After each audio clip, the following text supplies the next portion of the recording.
एक resolution pass हुआ जो मैं आपके सामने पढ़ के रखना चाहूँगा.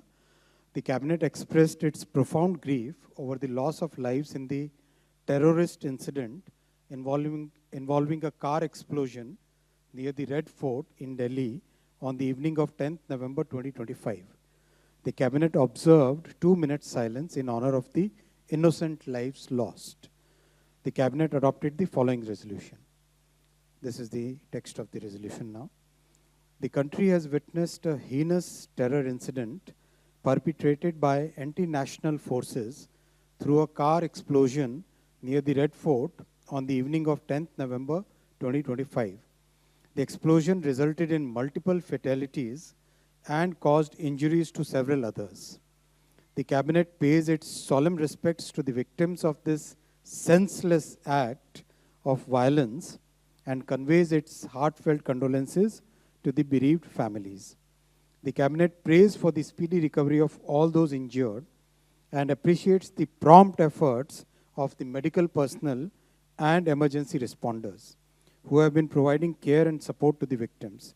The cabinet unequivocally condemns this dastardly and cowardly act that has led to the loss of innocent lives.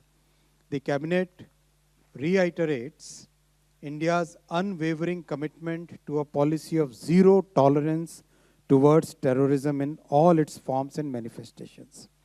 The cabinet also recorded its appreciation for the statements of solidarity and support from many governments around the world.